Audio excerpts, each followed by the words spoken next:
Hanging out here on a Saturday, thinking about the Lakers game last night with the Brooklyn Nets, a 102-101 loss. It's D'Angelo Russell getting the last chance opportunity there. You have Jordi Fernandez come out afterwards and say, hey, I'm going to let these guys that have experience in these spots take these shots. D'Angelo Russell has made those shots before, right? So it doesn't go down, and it could have been a really nice little extra moment. And we talk about these kind of trades where Dorian Finney-Smith, who doesn't play last night, congratulations to him as he celebrates the birth of his son.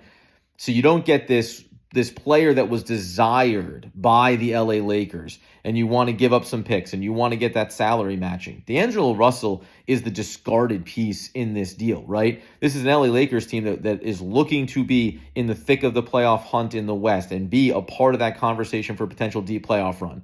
They're not at full strength here. No Dorian Finney-Smith, no Anthony Davis, most notably. It's a big performance from LeBron James. It's big from Austin Reeves. They get the win. I don't know how bullish you should feel coming out of a game that you won by 1 point against this Brooklyn Nets team in this season, who isn't at 100% even in this iteration of their roster.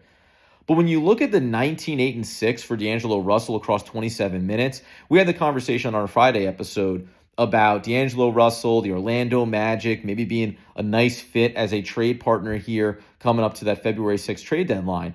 I think that there should be maybe more teams that are going to be in on it.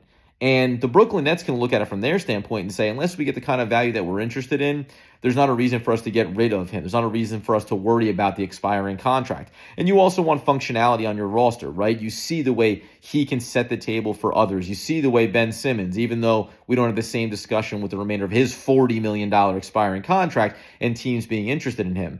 But I think there will actually be some interested parties. The salary matching part is hard. We understand that. From the Brooklyn Nets standpoint, the salary matching that doesn't extend beyond this year is something that they're going to stick to.